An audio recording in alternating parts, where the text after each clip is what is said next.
Hello बच्चों, आज हम लोग देखेंगे रदरफोर्ड अल्फ़ा स्कैटरिंग एक्सपेरिमेंट। ये रदरफोर्ड अल्फ़ा स्कैटरिंग एक्सपेरिमेंट हमारे 9th क्लास में भी है और 11th क्लास में भी है।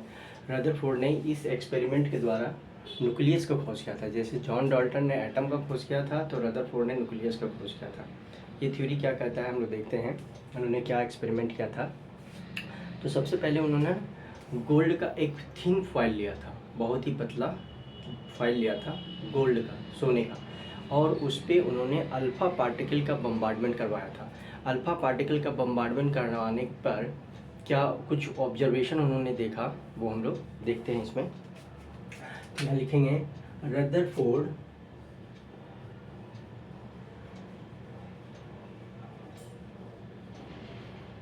took a very thin foil of gold, approx 0.4 times 0.4 centimeter, and he bombarded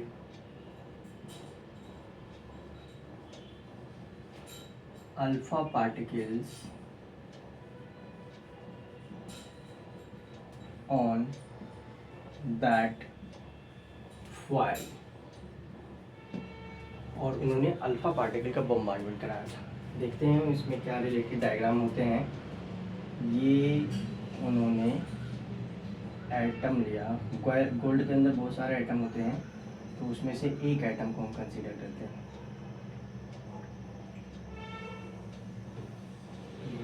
एक एटम को कंसीडर कर लिया, उसके बीच में न्यूक्लियस होता है, लेकिन रदरफोर्ड को पता नहीं था। उन्होंने तो इस एक्सपेरिमेंट के बाद उनको पता चला कि बीच में कोई पॉजिटिवली चार्ज न्यूक्लियस होता है, और उन्होंने इधर एक स्क्रीन लगाया, यानी पर्दा लगाया, जो जिंक सल्फाइड का बना हुआ था, जिंक सल्फाइड का। अब उन्होंने अल्फ़ा पार्टिकल का एक्सपेरिमेंट करवाया, तो कुछ अल्फ़ा पार्टिकल जो था वो सीधा पास किया, और कुछ अल्फ़ा पार्टिकल अपने पाथ से डेविएट हुआ, कुछ अल्फ़ा पार्टिकल अपने पाथ से डेविएट हुआ। जो जितना नज़दीक से पास किया था उतना ज़्यादा डेविएशन शो किया। इस तरह से ये चल रहा था, और कुछ अल्फ़ा पार्टिकल सीधा बैक आ गया था। इस तरह से ये कुछ डेविएट हुआ था अपने पाथ से, कुछ सीधा पास कर गया था। इस तरह से उन्होंने एक एक्सपेरिमेंट किया। ये डायग्राम जो कि रदरफोर्ड के द्वारा किया गया था। ये सारा हमारा अल्फ़ा पार्टिकल्स है, अल्फ़ा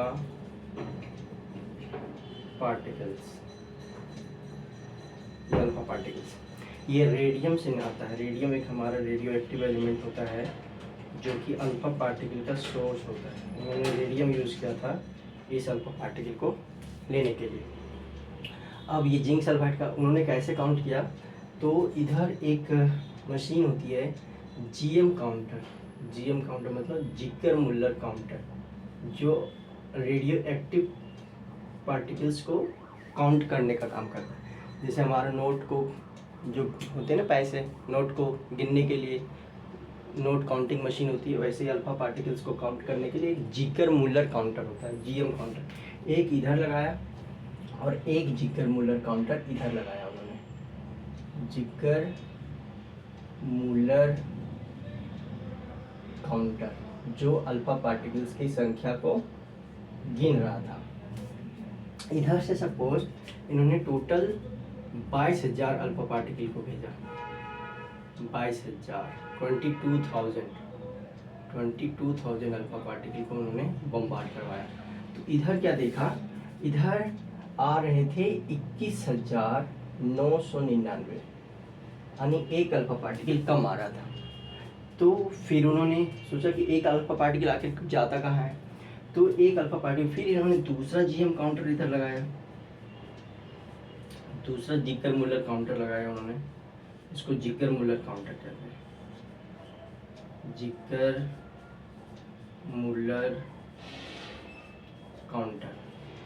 और यहाँ पे उन्होंने देखा कितना काउंट कर रहा था ये 22,001। अब वो सोचने लगे कि भाई मैंने तो 22,000 अल्फा पार्टिकल को बम्बार्ड कराया, तो इधर एक कम और फिर दूसरी जब यहाँ हम लगाएं तो ये एक ज़्यादा मेजर कर रहा है, तो इसका मतलब एक अल्फा पार्टिकल जो हम बम्बार्ड कराए वो वापस आ रहा है। क्या हो रहा है? वापस आ रहा है। और वो उसका जो प्रोजेक्शन था इधर जिंक सल्फाइड में ना, ये अल्फा पार्टिकल इधर ब्राइटनेस शो कर रहे थे, लेकिन एग्जैक्ट ये जो एटम का सेंटर था यहाँ पे, ये यहाँ पे किसी तरह का ब्राइटनेस शो नहीं हो रहा था, यहाँ पे किसी तरह का ब्राइटनेस शो नहीं हो रहा था। इसका मतलब इस एटम के सेंटर में से ही वो पास नहीं कर पा रहा है अल्फा पार्टिकल और वापस आ रहा है। तो इसका मतलब उन्होंने कंक्लूजन निकाला, क्योंकि अल्फा पार्टिकल जो होता है वो पॉजिटिवली चार्ज होता है, अल्फा पार्टिकल जो होता है वो पॉजिटिवली चार्ज होता है। याद रखना, ये जेईई में पूछा हुआ है, alpha particle is equivalent to helium, helium के बराबर होता है ये। इसमें 4 मास और 2 चार्ज होती है, उसी तरह से इसमें भी 4 मास और 2 चार्ज होता है, 2 प्लस यूनिट चार्ज होता है, तो पॉजिटिव चार्ज है। और ये यदि वापस आ रहा है इसका मतलब एटम के सेंटर में भी कुछ पॉजिटिव मास है जो इसको रिपेल करके वापस भेज दे रहा है। फिर उन्होंने कुछ कंक्लूजन निकाला कि इस एक्सपेरिमेंट के द्वारा, वो हम लोग देखते हैं कि most of the part of the item जो है वो खाली है, क्योंकि कुछ अल्फा पार्टिकल सीधे पास कर रहा है और सेंटर में जरूर कुछ पॉजिटिव चार्ज पार्ट मास है जो इस अल्फा पार्टिकल को रिपेल करके रिटर्न बैक भेज दे रहा है। तो उन्होंने कंक्लूजन निकाला कि एटम के बीच में एक पॉजिटिव चार्ज मास है जिसको उन्होंने बाद में नाम दिया न्यूक्लियस, और ये पॉजिटिवली चार्ज होता है एटम के सेंटर पे, जिसके कारण उनका अल्फा पार्टिकल रिटर्न बैक हो रहा था। तो उनका कुछ कंक्लूजन निकला ये एक्सपेरिमेंट के द्वारा। तो कंक्लूजन को हम लोग लिख लेते हैं, इसको कंक्लूजन ये है, उसका डायग्राम यदि रदरफोर्ड अल्फा स्कैटरिंग एक्सपेरिमेंट आएगा तो ये डायग्राम देना पड़ता है। वहाँ पे जिगर मुलर काउंटर लिया था उन्होंने, अल्फा पार्टिकल का बम्बार्डमेंट करवाया था, इधर जिंक सल्फाइड का स्क्रीन लिया था जिस पे अल्फा पार्टिकल जा करके स्फोट हो रहा था। अब देखते हैं इनका कंक्लूजन क्या था।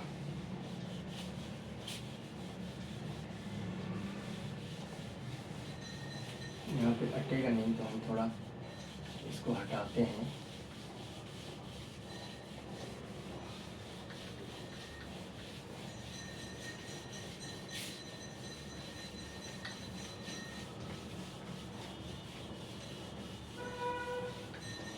ये हट गया।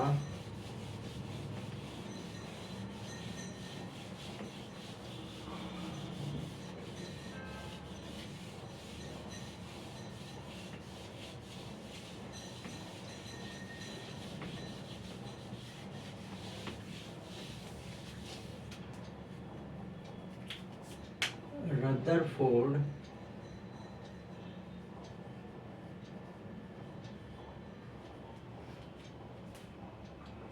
gave following facts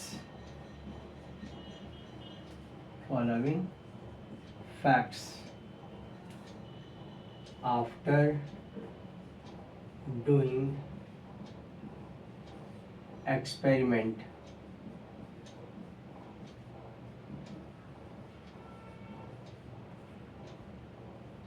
एक्सपेरिमेंट करने के बाद उन्होंने कौन सा फैक्ट बताया। पहला number, most of the part of the item is empty, most of the part of the item is empty. ज़्यादातर जगह आइटम का क्या है? खाली है, क्योंकि मैक्सिमम अल्फा पार्टिकल क्या था, वो सीधा पास कर गया था, तो इसको कोई रोकने वाला नहीं था, इसका मतलब सीधा पास कर रहा है तो इसका मतलब खाली है। सम अल्फा पार्टिकल, यहाँ रीजन लिख दो, empty, most of the alpha particle, most of the part of the item is empty because maximum number of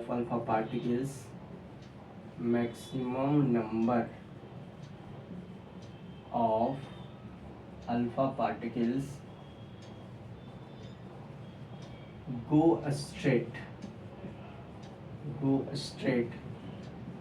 without any deviation, without any deviation. Second क्या है, a positive charge mass, a positive charge mass is present at the center of the atom, at the center of the atom, because उन्होंने ये कैसे निकाला कि positive charge मास है atom के centre में, क्योंकि अल्फा पार्टिकल भी पॉजिटिव चार्ज होता है और वो रिपल्सन हो करके रिटर्न बैक आ रहा था, because positively charged alpha particle, positively charged alpha particles returned back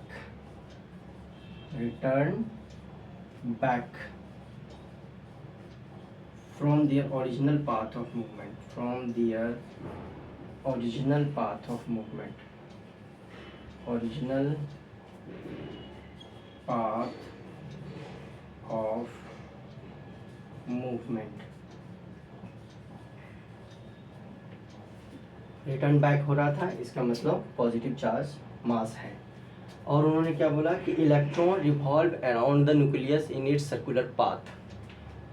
तीसरा क्या बोला, electron revolve around the nucleus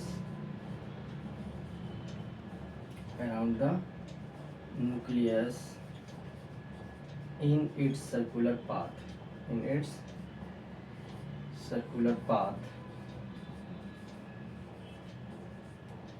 electron revolve around the nucleus in its circular path in the atom, atom में nucleus के चारों तरफ circular path पे electron घूमता रहता है। ये तीन फैक्ट उन्होंने बताया। अब जैसे जॉन डाल्टन ने डाल्टन एटॉमिक थ्योरी दिया था, उसका एक ड्रॉबैक था, उन्होंने एटम का खोज किया था पहला, फिर थॉमसन एटॉमिक मॉडल आया था जिसको प्लम पुडिंग या वाटरमेलन थ्योरी कहते हैं, फिर ये रदरफोर्ड का आया। तो उन तीनों का जैसे ड्रॉबैक रहा है तो इसका भी एक ड्रॉबैक था। उस ड्रॉबैक मेन एग्जाम में पूछते हैं तो हम लोग उसको देखते हैं। ड्रॉबैक ये फैक्ट्स थे कि most of the part of the atom is empty because maximum number of alpha particle go straight without any deviation, सीधा पास कर गया था। एक पॉजिटिव चार्ज मास होता है सेंटर में, a positive charge mass is present at the centre of the atom because positively charged alpha particle return back from their original path of movement. अपना original path जिधर से जा रहा था वहाँ से सीधा वापस आता है 180 डिग्री से, तो इसका मतलब वो अल्फा पार्टिकल चूँकि पॉजिटिव चार्ज होता है तो उसको जरूर वहाँ पॉजिटिव चार्ज मिला है जो कि रिपल्सन के कारण वापस आ गया। तीसरा है electron revolve around the nucleus in its circular path in the atom, atom में वो सर्कुलर पाथ पे इलेक्ट्रॉन जो है वो घूमता रहता है, ये इन्होंने तो बताया। अब इसका हम लोग लिमिटेशन या ड्रॉबैक देखते हैं।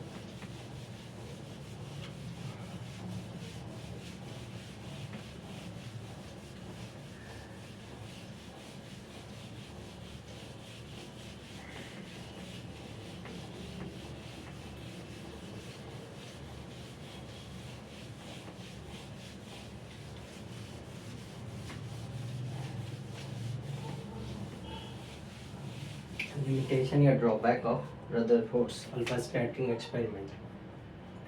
Limitation or drawback of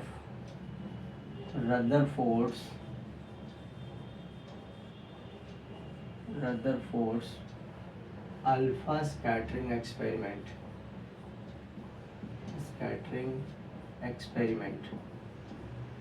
क्या उन्होंने ड्रॉबैक क्या निकाला, तो उसका सबसे जो फेमस ड्रॉबैक हुआ, उन्होंने क्या बोला कि इलेक्ट्रॉन न्यूक्लियस के चारों तरफ सर्कुलर पाथ में घूमता है। तो एक इलेक्ट्रोमैग्नेटिक थ्योरी आता है, वो इलेक्ट्रोमैग्नेटिक थ्योरी क्या कहता है कि यदि कोई एक चार्ज के सराउंडिंग में दूसरा चार्ज रिवॉल्व करेगा तो वो कंटिन्यूअस एनर्जी लॉस करेगा।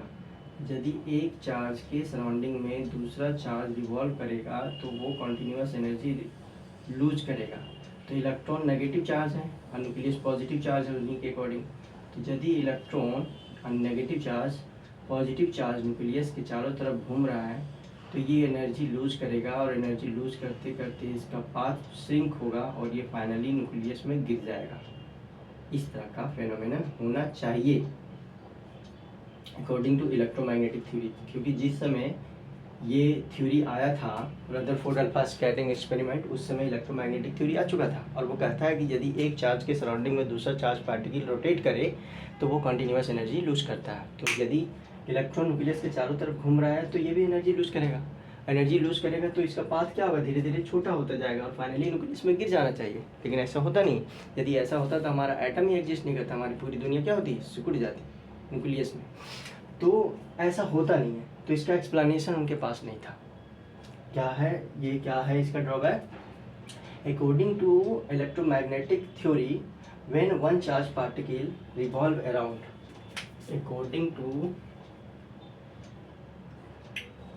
according to electromagnetic theory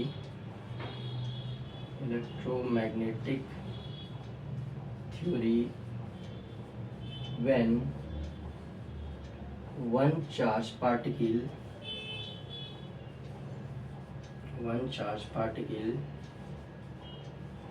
revolve around the other charge particle, then it loses energy continuously.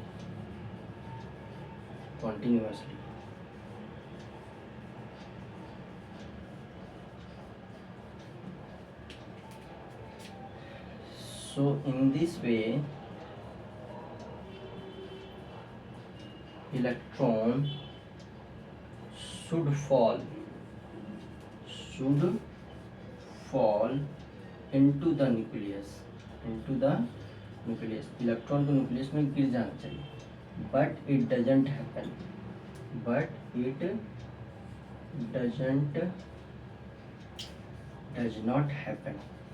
लेकिन ऐसा नहीं होता। तो उसका मतलब या तो ये इलेक्ट्रोमैग्नेटिक थ्योरी गलत है या तो रदरफोर्ड का ये कहना गलत है कि न्यूक्लियस के चारों तरफ इलेक्ट्रॉन घूमता है। तो ये इनका उस समय ड्रॉबैक कहलाया था। हाँ, बाद में भले जापान के 2 साइंटिस्ट थे, उन्होंने इसका एक्सप्लेनेशन दिया कि इलेक्ट्रोमैग्नेटिक थ्योरी भी सही है और रदरफोर्ड भी अपनी जगह सही है। इनफैक्ट में उन्होंने युकावा एंड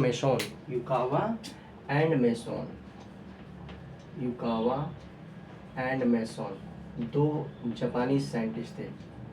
उन्होंने क्या कहा कि न्यूक्लियस में प्रोटॉन और इलेक्ट्रॉन होते हैं, प्रोटॉन और न्यूट्रॉन होते हैं जो इंटर कन्वर्ट होते रहते हैं। प्रोटॉन न्यूट्रॉन में और न्यूट्रॉन प्रोटॉन में इंटर कन्वर्ट होते रहते हैं और इस इंटर कन्वर्जन के कारण एक एनर्जी निकलती है। इसी एनर्जी को ये इलेक्ट्रॉन यूज़ करते हैं और कंटिन्यूअस अपने पाथ पे घूमते रहते हैं। ये एनर्जी लूज भी करते हैं यदि घूमते हैं तो, लेकिन यहाँ से रिलीज होने वाला एनर्जी ये गेन करके अपने पाथ को मेंटेन रखते हैं।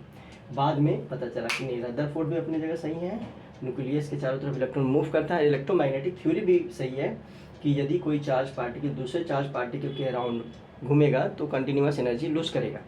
तो यदि ये इलेक्ट्रॉन घूम रहा है, एनर्जी लूज भी कर रहा है और लेकिन उसका पाथ सिकुड़ नहीं रहा, श्रिंक नहीं कर रहा है, न्यूक्लियस में वो फॉल नहीं हो रहा है, तो इसका मतलब इस इलेक्ट्रॉन को कहीं ना कहीं से एनर्जी मिल रही है। तो उसको एक्सप्लेनेशन करते हैं कि यदि न्यूक्लियस में प्रोटॉन और न्यूट्रॉन होते हैं और रियल में होते हैं तो प्रोटॉन और न्यूट्रॉन न्यूक्लियस में होते हैं, इलेक्ट्रॉन चारों तरफ तो घूमते रहते हैं। तो प्रोटॉन न्यूट्रॉन में और न्यूट्रॉन प्रोटॉन में इंटर कन्वर्ट होते रहते हैं और इस इंटर कन्वर्जन के कारण एक एनर्जी रिलीज होती है और उसी एनर्जी को ये इलेक्ट्रॉन गेन कर लेते हैं और अपना पाथ को मेंटेन रखते हैं और ये कंटिन्यूअसली घूमता रहते हैं न्यूक्लियस के चारों तरफ और इनका पाथ श्रिंक नहीं होता, ये न्यूक्लियस में फॉल नहीं करते और हमारा एटम इस तरह से एग्जिस्ट करता है। ये all about Rutherford alpha scattering experiment था। जेई में इसमें 2 क्वेश्चन आ चुका है। एक तो सीधा पूछा है कि alpha scattering experiment was done by तो रदरफोर्ड, और दूसरा था कि alpha particle is equivalent to तो अल्फा पार्टिकल हीलियम के इक्विवेलेंट होता है, हीलियम, ये जेई में आया हुआ है।